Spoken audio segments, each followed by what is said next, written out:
Well, yes, if you are hip to the music that I play, you would recognize this. It was played as recently as yesterday. It's the same music by Eddie Harris. Title of the song is Listen Here. Eddie Harris, you might know by now, is credited with the electrifying of instruments, including the one that he's playing now, which is the electrified saxophone. This was from his 1968 album, The Electrifying Eddie Harris. And I chose to follow up with the same music as we played yesterday because I wanted to indicate continuity. I did say yesterday we would continue our discussion, which started yesterday, into today because it's that important. And so let's do just that. I asked a question in a kind of hypothetical way. What is it that uh, what is it that comes in the way of us as a whole, especially people of color in this country? You get a good education, you get a good job, you work hard, and supposedly all this is guaranteed when you make such a heavy investment in what is sold as the American way. You work hard, you invest, and you should be able to reap the rewards. But for millions of Americans, that just does not happen. It eludes us. We don't get to reap the rewards. So you look around and you see that so many others, not nearly as smart as you, not nearly as capable as you, or as hardworking as you, are enjoying great prosperity. They're moving on in life. They own homes. They own uh, the things that are attributed to the good life. They have families and they're moving on. And yet, by the millions, so many of us are stuck. We can't seem to move on, no matter how hard we try. So it makes you wonder, what is the secret then? What is it that all these millions of people know that we don't seem to know? What is retarding our growth? What is in the way of our prosperity? Why can't I have that kind of life that was promised, pretty much guaranteed, if I were to work hard and apply myself and acquire the trappings of success? How come I don't enjoy it? And I was wondering what your take would be on this. What might be the reasons that by the millions, so many Americans are not enjoying the American way of life? Well, while you ponder that, I just want to say right up front, yesterday, as you know, primaries were held, and I just wanted to especially send out a message of congratulations to all those who prevailed, well, almost all those who prevailed, but especially to Alexandria Ocasio Cortez, who was reelected. She represents a district that covers portions of the Bronx and portions of Queens. She was elected, and that was a triumph. And the reason I am selecting this to point to this is that I think she in part knows the answer. She in part has an idea because she's young and she's not only now a young member of Congress, but a young second termer. She blew everybody away, in fact, myself included, I'm in Florida, as you know. I didn't hear very much about her candidacy. I was stunned to learn that somebody this young was had such an ambition and that she made it work and she toppled a long time member of Congress, Congressman Crowley, and she took him on and she booted him out. So I'm especially encouraged because it actually relates to the question that we raised yesterday. What is it? What more is required? Or is this total fallacy, total fantasy, that this idea of the American way of life is not an equal opportunity proposition? What stands in the way? So we return to that discussion today at 888-874-4888, and we'll get this done. Another thing I want to raise while you're thinking is takes us to revisit a recent harrowing experience that we all shared and were motivated by with total disgust. And that's the killing, the murder of George. Why do I always do this? I'm stuck on the last name, but I'll get it. Don't worry about it. This has been going on for years. And I'm a reporter. I should know this. But there was a ruling yesterday by a review committee that said he was, in fact, murdered. Well, that's not news to us. We know these things. But it's not enough. It is certainly not enough. What has to happen for true justice to be done in this case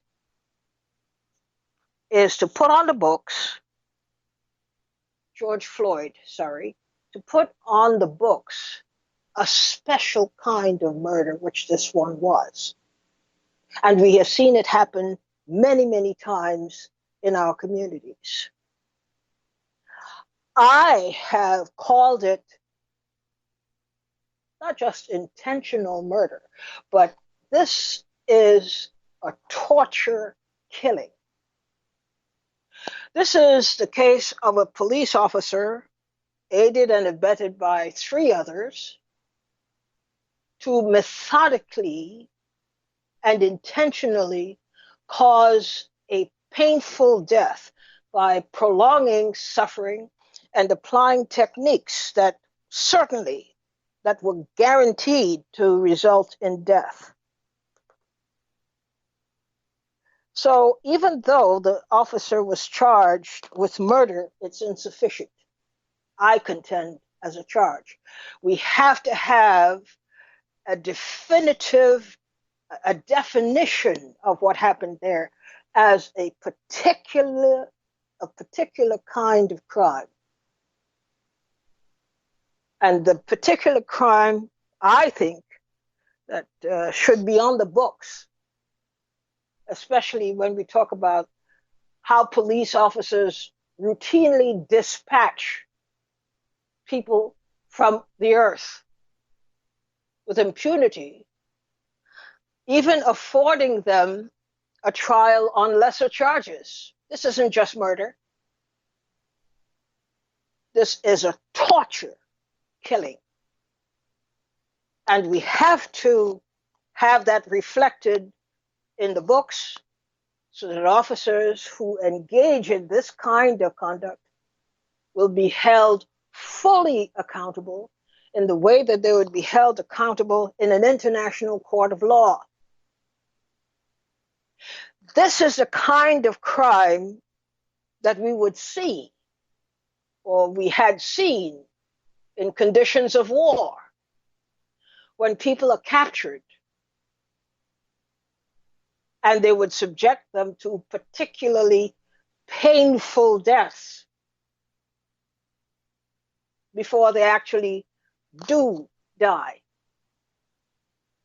They're tortured. They're tortured slowly to prolong death and to make it extremely painful. And then the person is killed. There's no difference in my mind in what happened to George Floyd in Minneapolis. So we have to escalate that.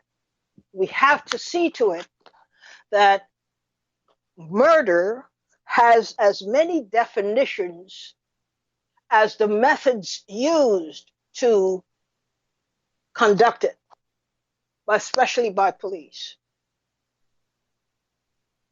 People shoot and kill each other, stab each other, fine, we get that. We understand that. But this kind of murder is no ordinary kind of murder. And to insist that it is an insult to the entire Black community, the entire community of color. We saw what happened. This cop put his knee on Floyd's neck for almost 9 whole minutes, causing excruciating pain, which he couldn't even articulate. We witnessed an execution on the street.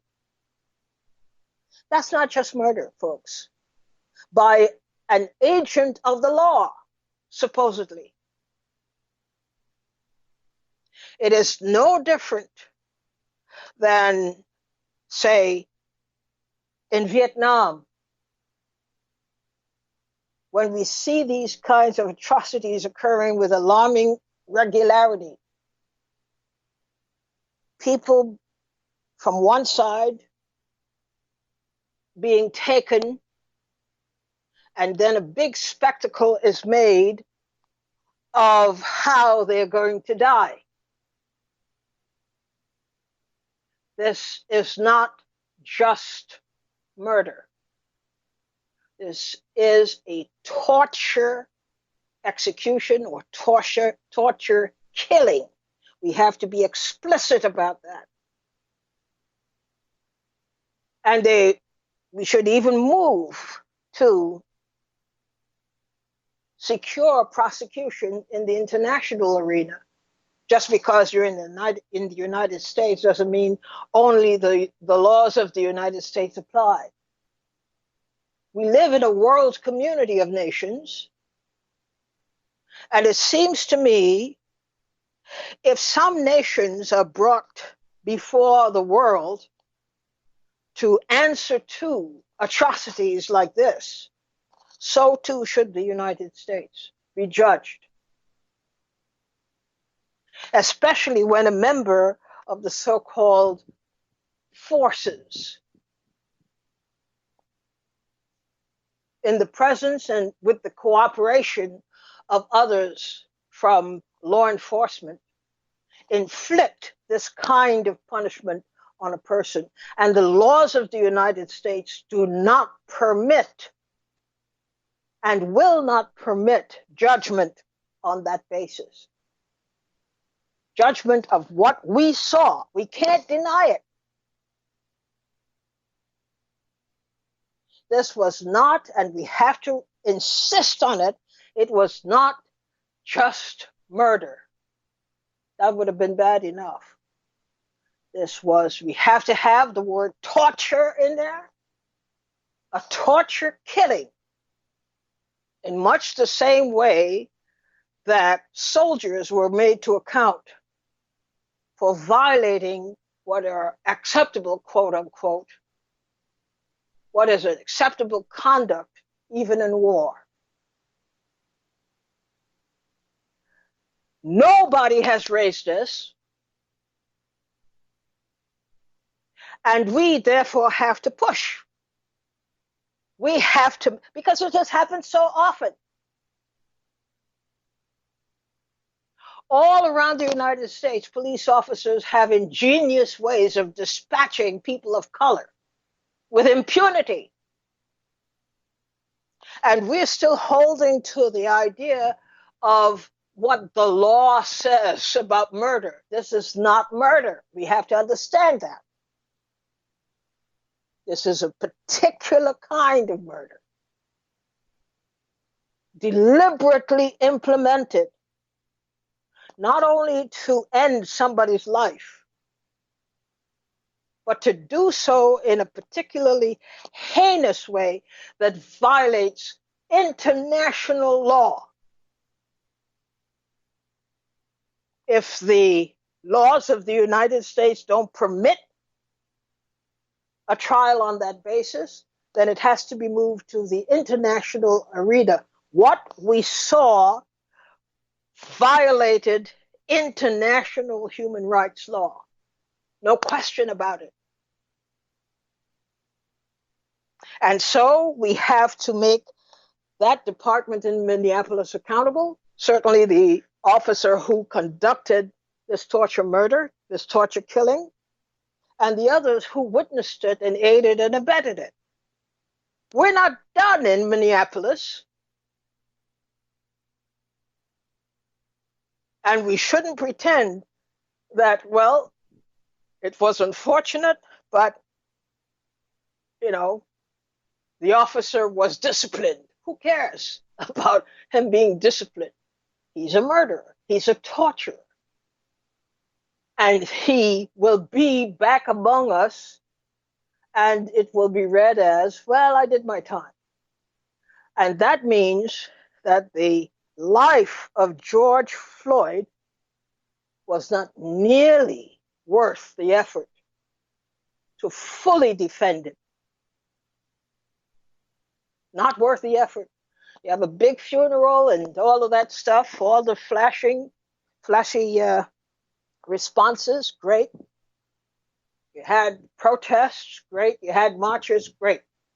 Nobody is fighting in the arena where it's most important. That is to codify, put in the books, to specifically describe this kind of crime, because it wasn't George Floyd alone who suffered it. All right, so I did say we will continue our discussion from yesterday.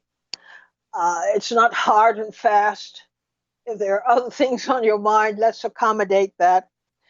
I put it out there as a suggestion yesterday because we had such a reaction, and it indicated that people wanted to talk about the first subject I mentioned today, which was what accounts for this? What do you think accounts for this inability for millions of people to enjoy the progress and prosperity of the great American way? Your calls and comments at 888-874-4888. And at this time, let's just go with the flow. Whatever it is you want to talk about and you have a good comment to make, a good argument to make, let's hear it. 888-874-4888. Ed from Louisiana, you're on the air. It's actually Los Angeles. Los Angeles. I'm sorry. That's okay. Thanks for taking my call. Every time you mention the word torture, it it brings up such anger in me also that I believe, I don't believe, he was tortured. George Floyd was tortured, and I've been protesting in Los Angeles out here, and I was the only one with a sign that said, "Stop police torture now, 8 minutes, 46 seconds for George Floyd." And I have a traffic stop sign right next to my poster that I made. The reason I know it's torture is because I know what it's like not to breathe. I have asthma. and I had an attack when I didn't have an inhaler. My first attack was 90 seconds. I thought that was torture, not being able to breathe. When you can't breathe, you have this panic inside you, this life or death panic. And then you've got this guy that's got this knee on his neck. He was a terrorist, and this is definitely torture. And I did hear it used once by Al Sharpton when he did the first eulogy for George Floyd. He actually used the word torture. Well, he was listening to us, you know. But it's okay. I'm glad he raised it in that specific context. But you're absolutely right. The media is not using that word often enough. It wasn't used with Eric Garner, and I'm sure there are numerous other torture killings that we don't even know about. That's correct. Because it's just given the blanket definition as a, quote, police killing. That's not enough. That doesn't nearly begin to describe the pain these people go through before they die, and the satisfaction, the sadistic satisfaction their killers have in ending people's lives this painfully. And I would say it even goes beyond that. It's terror. It's terror. These are terrorists.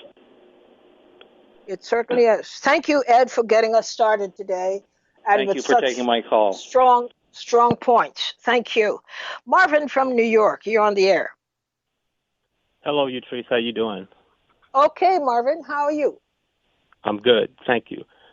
To answer your question about why some people, particularly where I'm speaking from as like a Black American, why many of us don't make it to this quote-unquote American dream is one, I think it's throughout our history in this country, the wealth of our communities have either been stopped,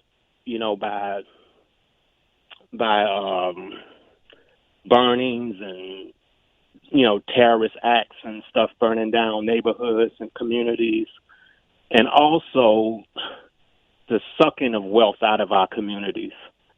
And also, to add it, making it to this particular American dream, many blacks don't have the social capital. It's like, the lack of connections. It's almost like as if we go through this funnel or this maze. Once we get out of the maze and to this American dream, we're the only one there. And could you bring your point close to a major thing that we are ignoring in this recent time, or the current time even, of Greenwood? Mm-hmm. When you say that we don't have this and we don't have that, okay. But how then do you explain what did the people of Greenwood have to have perhaps the most prosperous community in all of the United States? Yes, I think they had a sense of community. They had a sense of community. A sense of community. And I also and for a certain amount of time left alone and allowed to grow, and not. To me, one of the things that I believe, the reason why you don't see these communities like that anymore is because this society won't leave us alone. You know what I'm saying? It's always we're constantly being tortured and stuff. I feel that we are constantly being tortured. We are constantly messed with and stuff. I'm not saying that we'll leave us to our own devices or separate anything, but if we were even saying this allowed to grow since states a certain amount of powerlessness, that if we grew in if those communities were left alone and were allowed to grow and to grow into a certain thing, I think we might be in a different place. But you have this society that just keep messing. I mean, it doesn't stop. And in my opinion, I don't think and it hasn't been. George Floyd is not the last thing. I think what's going to happen. I mean, there was a lot of different people out marching and stuff, and black, white, with a lot of people say people of color and stuff like that. Well, what's going to happen when COVID is over with? They found a vaccine, and people got other things to think about it. And what if liberal whites change their mind about the whole thing and say, okay, well, I'm tired of doing this. Forget it. These people, whatever. I got other stuff to do. It's all based upon a dependency of someone else's interest and stuff, particularly with that. But I also think that with these communities that African Americans had, I think they've been messed with, and not just discrimination, but terrorized. Directly with violence or violence in terms of policy. I mean,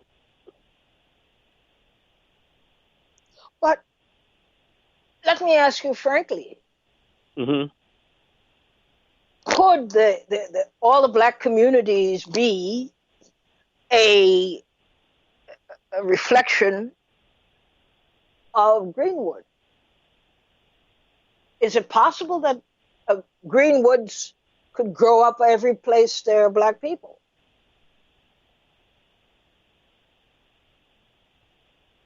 You mean back then or today?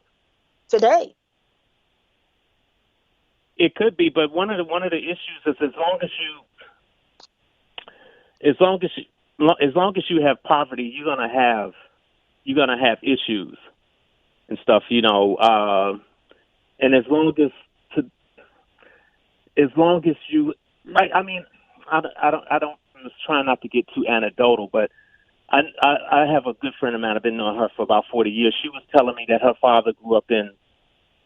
parents grew up in Mississippi, and they had it was a black town and stuff, and the blacks in that town who were poor, who were less well off, other blacks who had more money or more income and stuff, they gave them jobs or provided food and stuff like that. So I think it could happen, but I think there has to be a major change in the way we think about community, and because I think a lot of Americans are victims of capitalism.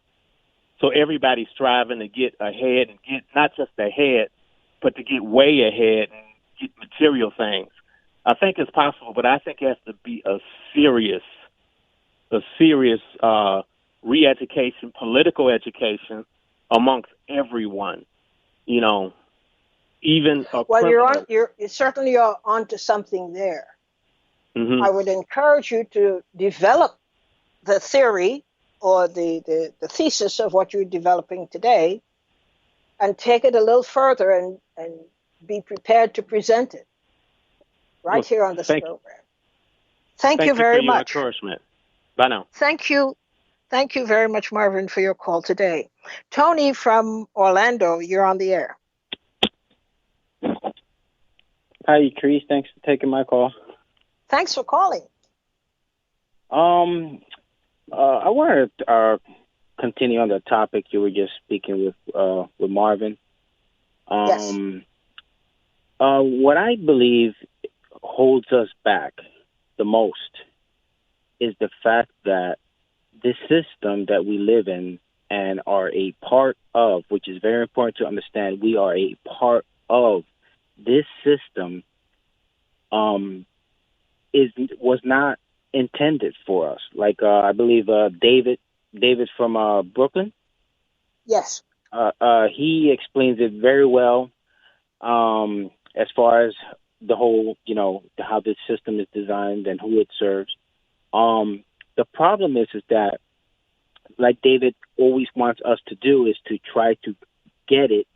We don't get it. We are a part of the system that is not designed for us, and that right there is the problem. Most of us do not know how to separate the two things. We can't see. I learned it the hard way. Okay, I had to learn it the hard way, which most of us uh, go through. In this system, we have to learn it the hard way because many of us don't have role models to teach us that, hey, this system is not designed for you. You need to be careful. You need to do this. You need to do that. Many of us don't have role models, so we continue in this cycle. I kind of call it like a reset button. Every time we have kids, we live our lives, we have children, then they live their lives, they have children, and it's a reset button. And we don't progress. We don't leave. We don't have generational wealth in our community. We don't have those things because of the obstacles that we have to go through in life. Do not allow us to do those things. But what we have to learn to do is we have to learn to live in a system and not be a part of that system at the same time. That is what you see, the Hasidic Jews. That's what you see them doing. You see, they know how not to break the rules of the regular system, but then they have a system of their own at the same time. And that's something that we do not have. How, therefore, since it's going to take time to develop a system, in the meantime, how do you operate then? Okay, on an individual basis, for example, myself, I do not follow the herd mentality. Okay, for example, the easiest way to do this is branding. For example, brand clothes, commercials on television, things that they want you to participate in. I don't do those things. That right there, the best example is, alcohol, cigarettes, drugs. That's the best one right there. That's the first thing you have to do. Because, first of all, like you said, you can have a person that's not as smart as you, but they can do alcohol and drugs and screw up their brain, but they're still going to be well off. For example, do you remember the actor Lori what was her name? Lori Loughlin or something like that? Hmm. No, Where the name she doesn't had sound familiar. there was an actor named Lori Loughlin or something like that, and her daughter, they got her into some expensive college, okay, and they cheated their way to get their kid Oh, into yes, some. I know the case. I know the Oh, case. okay, now that girl has she doesn't even have a need to go to that college. She's born a millionaire, okay.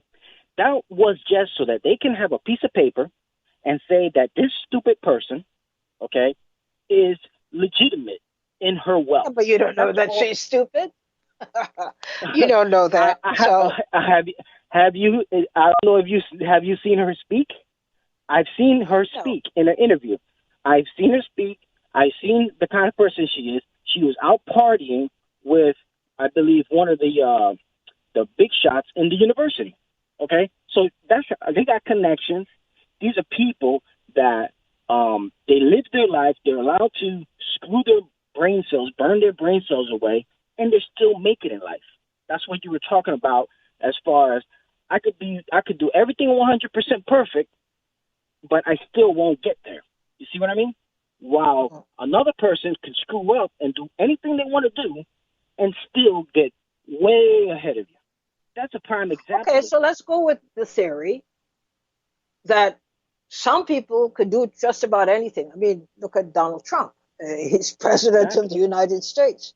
Yep. Inexplicably, there's nothing to explain that he has the requirements of a president or the capability of a president. But knowing this, then, How do you prepare to navigate a system that is so lopsided and so against you? You prepare, I was trying to explain, is that you have to acknowledge that that system is the way it is, and you can't have high expectations for yourself in this type of system. What you have to do is you have to navigate, you have to kind of like circumvent the system, at the same time not allowing the system to you kind of have to operate on the down low. You have to do everything quietly, live a very simple life, and build that wealth, and try to stay out of, because everything is designed for you to get locked up and get in trouble.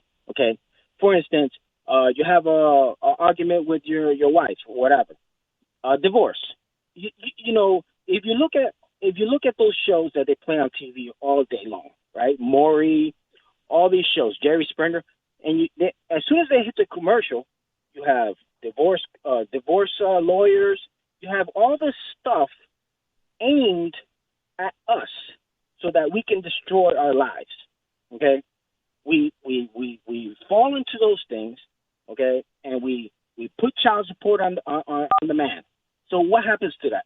You get child support. If you fail to pay child support, what do they first thing they do is take away your license. Next thing they do is they lock you up. Now how can you pay the child support? All of those things, which is part of the system, is designed to keep you down. Okay? The problem is we as much as we complain about the system, we are part of it by accessing those things to destroy ourselves. For instance, we have a problem in our house. What do we call? 911, the police that are going to come with guns to your home to kill somebody.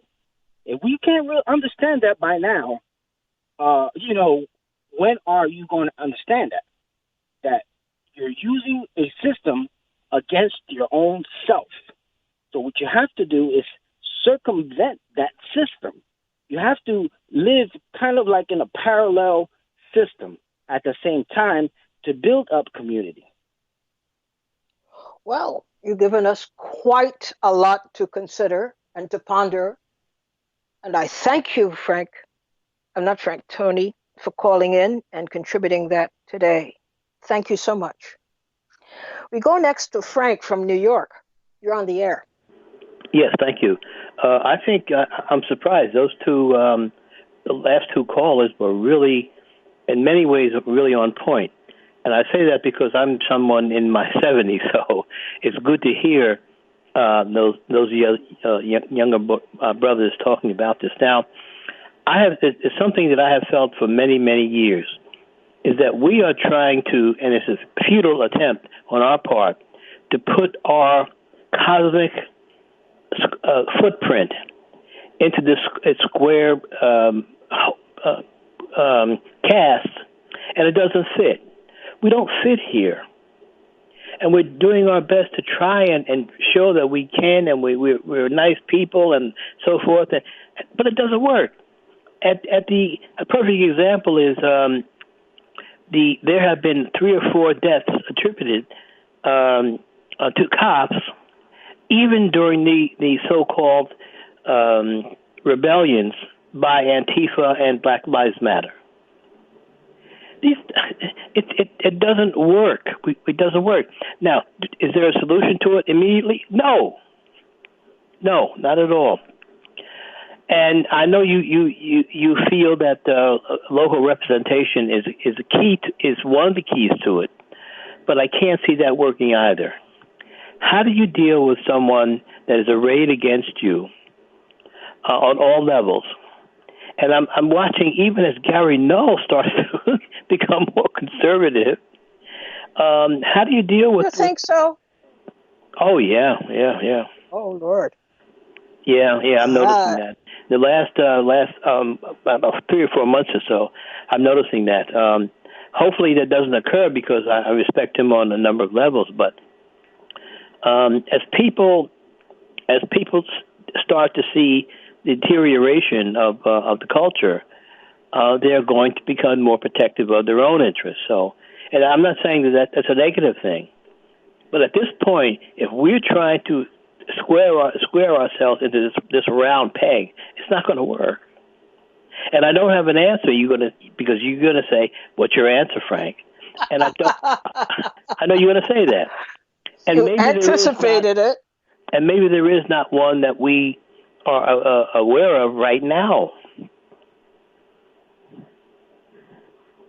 But just the same, you have this observation, and just the same, I will ask you, how did you arrive there?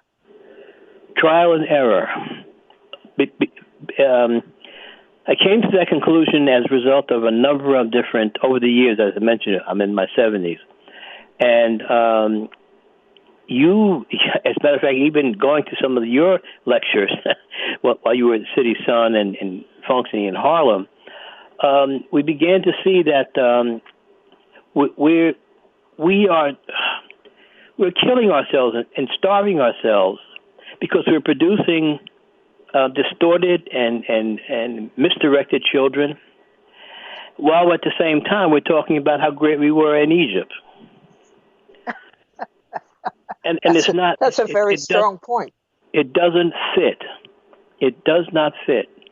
And I know that there are groups that are talking about separation, and that may be good for some, but the majority of African people in this country are not going anywhere because they're afraid to. So we're in a trick bag, as Malcolm said, a trick bag. And I just don't think. Are you the voice of doom today? Well, doom, or you have to have a proper analysis, maybe, of your situation. If you don't know your situation and its pitfalls, how do you navigate through it? How do you do it? We just don't. And those ideas, though, you can't just say. And I appreciate your point, because it's a very profound point that you're making, and it also happens to be quite legitimate. You have any ideas about how we navigate, even if it's not perfect at this time, but you have any inkling as to what it might be, what the first step in a different direction might be? Well, at a personal level, you have to go within, and I know that doesn't sound. You have to go within. You have to do certain things, even when you see the end point. You cannot let everybody know what you see the end point being. So at this point, we are not ready. That Shaniqua on the corner of a Broad Market in Newark, for example, even though we're supposed to have understanding and compassion for her, and I do, and we should. Do you think that she will change? Probably not. How do we know? We haven't tried it. There are no records that say, okay, the odds are 2-1 that she won't. We don't have statistics to guide us into conclusions as to what might work and what might not work. All these years, we haven't looked at our community from a statistical point of view, from a numbers point of view. Yeah, you're right. You're absolutely right. And I don't know if we have time. As the society starts to crumble at its seams, do we have time for that? Or is our mission to prepare for of a collapse? Just listening to Gary Knopfler. Just listening to Gary Knopfler. Those 2 points that you just made and reverse them, and they're both true. I'm sorry, I didn't hear that. I'm sorry. The 2 points you just made, they both are valid, and we have to deal with them, perhaps not in the order that you gave, but they have to be dealt with. Yes, I agree. I absolutely agree. But do we have time for that? Because there's something that Dr. Clark said in a lecture to us Nobody many, makes a many years decision ago. on the basis of, do we have time? If a situation is serious, if it is so serious that it must be done, we dispense the notion that about time. The time is right now, and we got to get to it. Yes, but I remember Dr. Clark telling us over and over again, you can do the right thing for the right reasons, for the correct motivations, but the wrong place. If it's wrong time, it's wrong. That sounds like him. Yeah. I remember him well. It 12 sounds o'clock, like he's a very pragmatic scholar. 1 o'clock in the morning, he's beating us into our heads, and it stuck with me. So, Let's see. I Well, we've continue. come to the end of our program today. That doesn't mean that this conversation shouldn't continue. I take the evidence from the numbers of calls that we've been getting on the subject that this ought to continue. We ought to have this dialogue continue because apart from the fact that the subject is relevant, we get a direct sense that people want to talk about it. They want to express their views about it. So important it is. And so I will certainly open it up again tomorrow for Thank you those very who much. are Thank you. inclined, because we weren't able to accommodate everybody today. And it concerns me when people don't have the opportunity to speak. So don't be surprised if we continue with part 3 tomorrow and you have your chance to speak. Thank you all for calling in. Extraordinarily relevant and pointed points that you made today. I thank you for that. And I thank you for trusting me and this program to be comfortable enough to express what you feel. Thanks again. We'll see each other tomorrow. Bye bye.